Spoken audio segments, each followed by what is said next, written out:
आज भारत के एक महान वैज्ञानिक की पुण्यतिथि है। एक ऐसा वैज्ञानिक जो रेडियो और सूक्ष्म तरंगों पर अध्ययन करने वाला पहला भारतीय वैज्ञानिक था, जिसने भारत के स्वदेशी आंदोलन के दौरान अपने ज्ञान और आविष्कार से सिद्ध कर दिया था कि भारत के पास भी स्वदेशी वैज्ञानिक शोध और आविष्कार की क्षमता है। एक ऐसा वैज्ञानिक जिसने केस्कोग्राफ जैसे यंत्र को विकसित कर प्लांट रिसर्च में एक रिवॉल्यूशन ला दिया, जिसने वैज्ञानिक मार्कोनी से पहले रेडियो तरंगों द्वारा बेतार संचार का प्रदर्शन किया था। नमस्कार, ध्येय आईएएस के पुण्यतिथि विशेष कार्यक्रम में आपका स्वागत है और मैं हूं विवेक ओझा।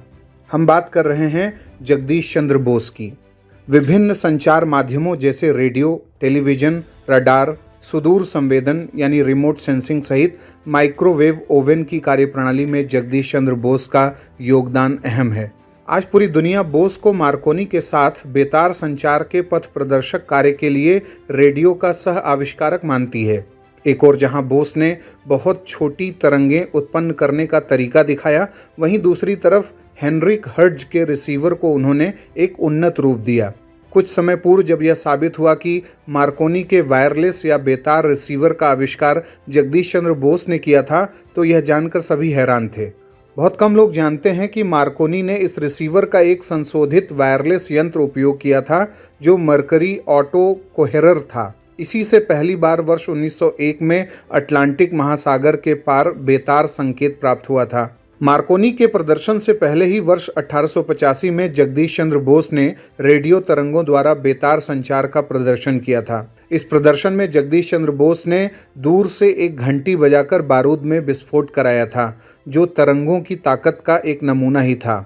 बोस ने ऐसे यंत्र का निर्माण किया जिससे 25 मिलीमीटर से 5 मिलीमीटर तक सूक्ष्म तरंगें उत्पन्न की जा सकती थीं। यह यंत्र इतना छोटा था कि उसे एक छोटे बक्से में कहीं भी ले जाया जा सकता था। उन्होंने दुनिया को उस समय एक बिल्कुल नई तरह की रेडियो तरंग दिखाई जो 1 सेंटीमीटर से 5 मिलीमीटर की थी, जिसे आज माइक्रोवेव या सूक्ष्म तरंग कहा जाता है। बोस ने ही सबसे पहले दर्शाया था कि विद्युत चुंबकीय तरंगें किसी सुदूर स्थल तक हवा के सहारे पहुंच सकती हैं। ये तरंगें किसी क्रिया को दूसरे स्थान से नियंत्रित भी कर सकती हैं। उनकी यही धारणा बाद में रिमोट कंट्रोल सिस्टम का सैद्धांतिक आधार बनी। बोस को उनके कार्यों के लिए institute of electrical and electronics engineers ने उन्हें वायरलेस हॉल ऑफ फेम में सम्मिलित किया और 1917 में जगदीश चंद्र बोस को नाइट की उपाधि भी प्रदान की गई और इसके बाद वे भौतिक तथा जीव विज्ञान के लिए रॉयल सोसाइटी लंदन के फेलो चुने गए। बोस ने पादप विज्ञान के क्षेत्र में यानी प्लांट जो साइंस है उसके क्षेत्र में अभूतपूर्व योगदान दिया था। बोस ने पादप कोशिकाओं पर विद्युतीय संकेतों के प्रभाव का अध्ययन किया। उनके प्रयोग इस तथ्य की ओर संकेत कर रहे थे कि संभवतः सभी पादप कोशिकाओं में उत्तेजित होने की क्षमता होती है।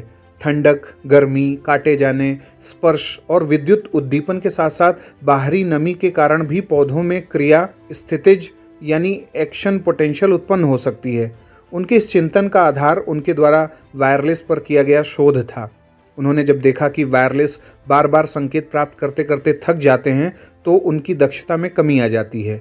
जीवों में भी ठीक ऐसा ही होता है। उन्होंने ऐसे संवेदनशील यंत्र बनाए जो पौधों में भौतिक, रासायनिक, यांत्रिक या विद्युतीय स्तर की अति सूक्ष्म जैविक क्रियाओं को भी दर्ज कर सकते थे। वर्ष 1901 में बोस ने अपने प्रयोग के लिए छुई मुई यानी मिमोसा पुडिका और शालपर्णी यानी डेस्मोडियम गायरेंस का उपयोग किया। छुई मुई को लाजवंती भी कहते हैं।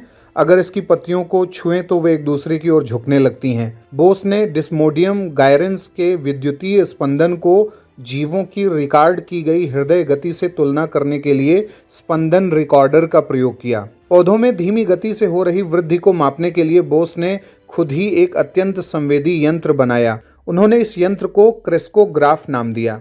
यह उपकरण पौधे की वृद्धि को स्वतः 10,000 गुना बढ़ाकर दर्ज करने की क्षमता रखता था। बोस ने दर्शाया कि पौधों में हमारी तरह ही दर्द का एहसास होता है। अगर पौधों को काटा जाए या फिर उनमें जहर डाला जाए तो उन्हें भी तकलीफ होती है और वह मर सकते हैं। उन्होंने एक सभागार में इस बात को प्रयोग के माध्यम से सार्वजनिक रूप से दर्शाया तो लोगों ने दांतों तले उंगली दबाने को मजबूर हो गए।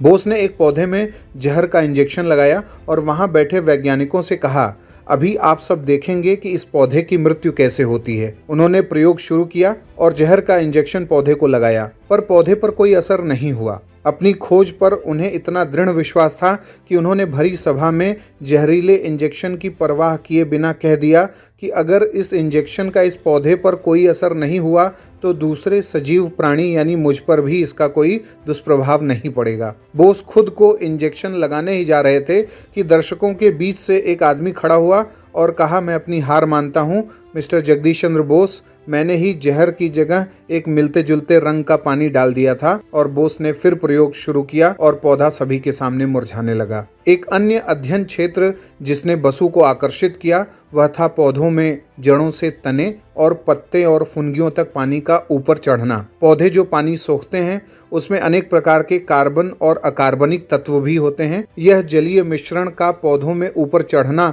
असेंट ऑफ सैप कहलाता है। पौधों की वृद्धि और अन्य जैविक क्रियाओं पर समय के प्रभाव के अध्ययन की बुनियाद जगदीश चंद्र बोस ने ही डाली थी, जो आज विज्ञान की एक शाखा क्रोनोबायोलॉजी के नाम से प्रसिद्ध है। तो ये था आज का हमारा एपिसोड जगदीश चंद्र बोस पर, जिनकी आज पुण्यतिथि है।